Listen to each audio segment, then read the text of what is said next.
할렐루야. 네, 잘 오셨습니다. 우리 같이 찬송 부르면서 하나님께 나아가겠습니다. 430장 찬송가 430장입니다.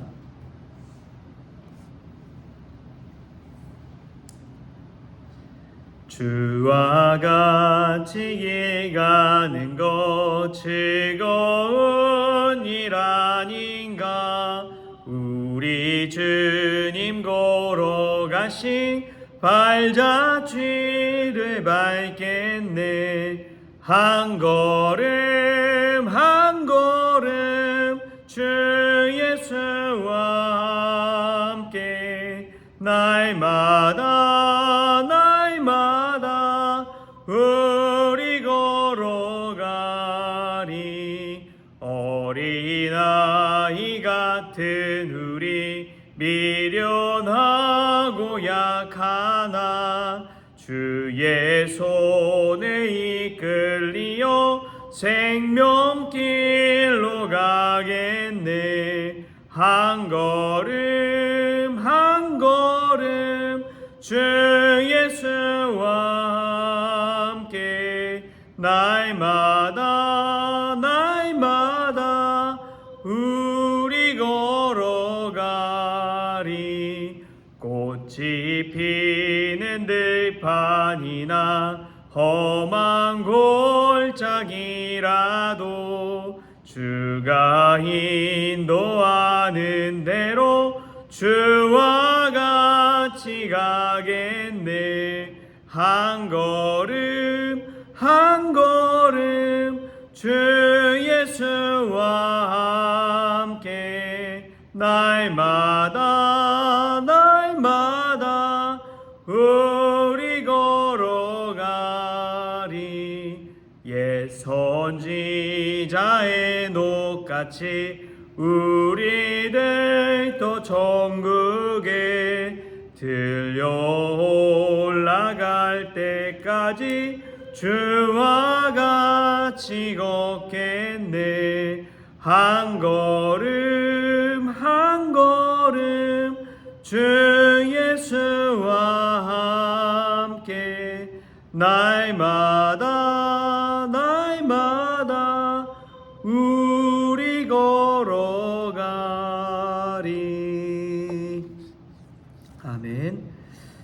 우리 사도신경으로 다 같이 신앙 고백하시겠습니다. 전능하사 천지를 만드신 하나님 아버지를 내가 믿사오며 그 외아들 우리 주 예수 그리스도를 믿사오니 이는 성령으로 잉태하사 동정녀 마리아에게 나시고 본디오 빌라도에게 고난을 받으사 십자가에 못 박혀 죽으시고 장사한 지 사흘 만에 죽은 자 가운데서 다시 살아나시며 하늘에 오르사 전능하신 하나님 우편에 앉아 계시다가 저리로서 산자와 죽은 자를 심판하러 오시리라. 성령을 믿사오며 거룩한 공회와 성도가 서로 교통하는 것과 죄를 사하여 주시는 것과 몸이 다시 사는 것과 영원히 사는 것을 믿사옵나이다. 아멘. 오늘 함께 볼 말씀은 누가복음 8장 19절에서 21절까지의 말씀입니다. 누가복음 8장 19절에서 21절까지 말씀.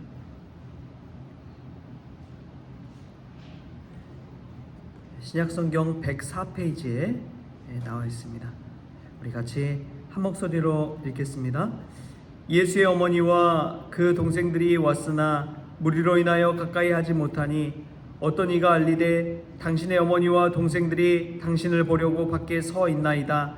예수께서 대답하여 이르시되 내 어머니와 내 동생들은 곧 하나님의 말씀을 듣고 행하는 이 사람들이라 하시니라. 아멘. 할렐루야. 오늘 말씀 가운데 먼저 귀한 은혜가 저와 여러분에게 있기를 소망합니다. 오늘 말씀에서 보면은 예수님의 어머니와 동생들이 예수님을 찾아왔습니다.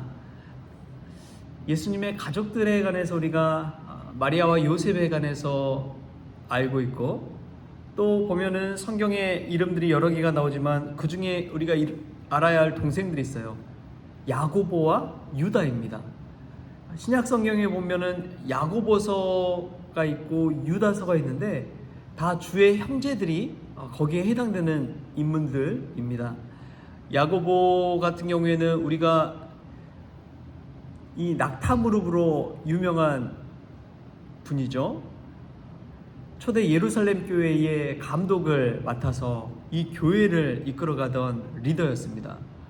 오히려 이 초대의 수제자 베드로도 대단했지만 이 야고보도 엄청난 영향력을 갖고 있었다는 것을 우리가 이 신약을 공부하다 보면은 알 수 있어요. 이 야고보의 위세가 왜 이처럼 대단했을까? 그것은 야고보는 믿음과 신앙을 강조할 때 그냥 말로만 떠드는 것보다도 행동하는 신앙을 가졌기 때문에 그렇습니다.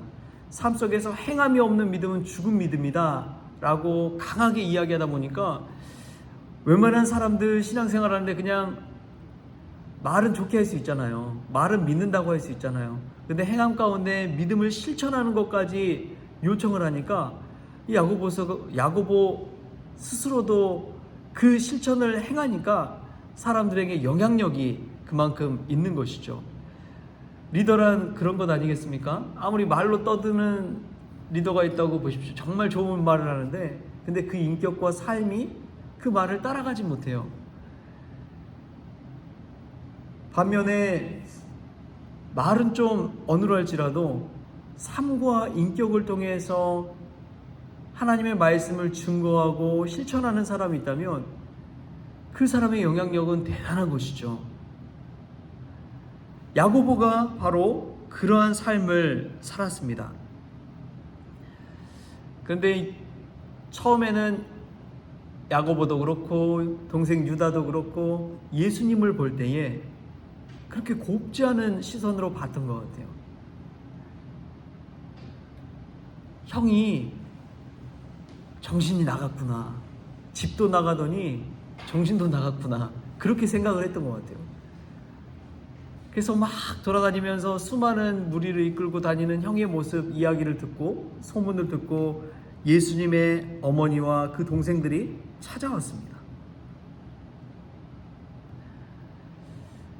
예수님은 그러한 가족들을 바라볼 때 하나님 말씀 안에서 볼 때에 혈연을 뛰어넘는 것이 믿음의 형제다라고 이야기하고 있는 것이죠. 혈연은 여러분 어떻게 할 수 없잖아요. 부모님, 형제들 아무리 뭐라고 해도 내 가족이고 내 어머니고 내 동생들이고 그런데 이 가족들을 어떻게 할 수가 없습니다. 근데 예수님은 믿는 자들에게 분명한 지침을 주신 거예요. 믿음의 형제들이 참 가족이라는 것을 알려주고 있습니다. 믿음의 형제들이 참 가족이라는 것을 알려주고 있어요. 우리가 믿음 안에서 한 형제자매라는 것을 믿으시기 바랍니다. 그런데 믿음의 가족이 된다는 것은 중요한 전제 조건이 있습니다. 그것은 21절에 이렇게 나와 있어요.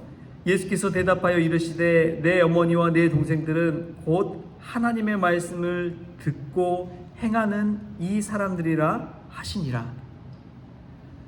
말씀을 듣는 것도 중요하고요. 행하는 것도 할 줄 아는 사람들, 그 사람들이 예수님의 가족, 믿음의 형제라는 것이죠. 듣고 행하는 것. 저는 이 말을 들으면서 사도 바울을 생각하게 됐습니다. 왜냐하면 사도 바울의 서신서들을 제가 참 바울에 대해서 공부하고 한 적어도 10권 이상의 바울 관련 책들을 다 읽었던 것 같아요. 바울에 관해서 성경 공부도 해보고 그러면서 바울에 대해 아는 게 무엇이냐면 바울은 이론적으로 논리적으로 체계적인 사람이었습니다. 그는 허투루 글을 쓰거나 편지를 쓰지 않았어요. 그의 서신서들을 읽어보면 얼마나 치밀한지 모릅니다. 이론적으로 정립한 사람이에요. 교수님처럼. 또한 반면에 그냥 신학 교수 쪽에 머무는 것이 아니라 그는 목회자였습니다. 설교하고 목회하고 실천하고 기도하고 이 모든 면을 다 가지고 있었어요. 이론과 실천, 도덕과 윤리, 이런 모든 부분에서 정말 완성형에 가까운 사람이 바로 사도 바울이었습니다. 하나님의 말씀을 행하되 그는 입으로만 떠드는 사람이 아니라 정말 몸으로 실천하는 사람이었어요. 하나님의 능력이 그 삶에 나타날 수밖에 없는 것은 그 말씀을 듣고 행했기 때문입니다. 여러분, 이런 말씀의 능력을 믿으십니까? 예수님은 산상수훈을 선포하시고 나서 마지막 말미에 그런 이야기를 해요. 하나님의 말씀을 듣고 행하는 사람은 반석 위에 집을 지은 사람 같아서 아무리 비가 내리고 창수가 내리고 바람이 불어도 그 집은 무너지지 않는다고 하였습니다. 그 말씀 그대로 따라서 사는 사람은 그와 같다는 거예요. 흔들리지 않는다는 거예요. 어떤 어려움이 닥쳐도 흔들리지 않아요. 로마서 8장 28절에 보면 이런 말씀이 있습니다. 하나님의 뜻대로 부르심을 받은 자들에게는 모든 것이 합력하여 선을 이루느니라. 저는 이 말씀이 하나님의 말씀을 실천하는 자의 입술을 통해서 고백되어지는 말씀인 줄 믿습니다. 하나님 말씀 붙들고 사는 사람에게는 모든 것이 합력하여 선을 이루는 거예요. 여러분, 크리스천이라고 해서 안 아픕니까? 감기 안 걸려요? 크리스천이라고 해서 모든 어려움이 다 비껴갑니까? 시련이 안 오나요? 질병이 안 와요? 아니에요. 다 와요. 다 오는데 그 모든 것이 말씀 안에서 믿고 살아가다 보니까 합력하여 선을 이루는 거예요. 제가 이 성교회 올 때도 마찬가지였습니다. 저희 선배 목회자분들이 참 험한 말을 많이 하셨어요. 왜 그 교회 가냐? 왜 어려운 교회 가냐? 힘든 교회 가냐? 쉽지 않은 교회 가냐? 물론 저를 좋게 봐주셨는지 제가 고생하는 거를 좀 안타까워했는지 모르겠어요. 그런데 여러분, 어떤 상황에 처하든지요, 우리는 말씀 붙들고 나가야 될 줄 믿습니다. 오늘 이 자리에 나와서 기도하고 말씀 듣는 우리 모두는 모든 것이 합력하여 선을 이룬다는 것을 믿으십시오. 내가 아파도 아픔을 넘어섰을 때 하나님이 주실 복이 있다는 거예요. 내가 어려움을 겪어도, 때로는 넘어져도, 직장에서 어려운 일을 겪어도 그 모든 것 속에서도 하나님의 뜻이 그 안에 있음을 믿고 나아가는 것이 말씀을 듣고 행하는 사람이라는 것입니다. 저는 가끔 그런 생각을 합니다. 혼자 기도할 때 하나님이 오늘 나를 부르신다면, 하나님이 오늘 나를 부르신다면 나는 하나님 앞에 가서 찬양하며 나아갈 수 있을까? 여러분, 오늘 하나님이 부르신다면 여러분 주저하시겠습니까? 아쉬워하시겠습니까? 어떤 마음을 가지고 사시겠어요? 하나님 말씀을 듣고 행하는 사람들이 늘 가져야 할 것은 하나님 부르심 따라 살아야 되는 줄 믿습니다. 부르시면 그냥 가는 거예요. 오늘 이 말씀 속에서 진정한 믿음의 가족들, 형제들, 그것은 말씀을 듣고 행하는 자들이라는 사실을 기억하십시오. 듣고 끝나지 마십시오. 들은 대로 행해야 되는 책임이 있다는 것을 생각하시고 늘 말씀 안에 거할 때 여러분 가운데 하나님의 말씀의 능력, 말씀의 축복이 나타날 줄 믿습니다. 아무리 들어도 이거 깨닫지 못하는 분들 계세요. 근데 이 사순절 기간에 예수님이 우리를 위해 십자가에 달려 죽으신 것처럼 자기 자신을 희생하고 자기 자신을 낮추고 자기 자신을 하나님의 일을 위해서, 영광을 위해서 내어놓을 때 하나님께서 능력을 베푸실 줄 믿습니다. 그 일을 한번 찾아보세요. 여러분들이 무엇을 희생해야 될지, 헌신해야 될지, 주님을 위해서 나 자신을 내려놔야 될지를 생각해 보십시오. 그리고 그 일을 감당할 때 하나님께서 우리에게 십자가의 능력을 베풀어 주실 줄 믿습니다. 이 사순절 기간 그러한 말씀의 능력, 그 능력 통해서 믿음의 형제자매 예수의 가족이 되는 저와 여러분이 될 수 있기를 주신 예수님의 이름으로 축복합니다. 하나님 감사합니다. 사람은 입의 열매로 말미암아 복록에 족하며 그 손이 행하는 대로 자기가 받는다고 하였사오니 하나님 말씀 듣고 그대로 행하게 하여 주옵소서. 그러므로 말미암아 말씀의 능력이, 말씀의 축복이 저희들의 삶 가운데 나타날 수 있도록 도우시고, 때로는 넘어져도 모든 것이 합력하여 선을 이룬다는 사실을 믿게 하여 주셔서 그 말씀대로 저희들 삶 가운데 늘 기쁨으로 감사함으로 하나님께 영광 돌리는 귀한 종들 다 되어지게 하여 주옵소서. 감사하며 예수님의 이름으로 기도합니다. 아멘. 찬송가 204장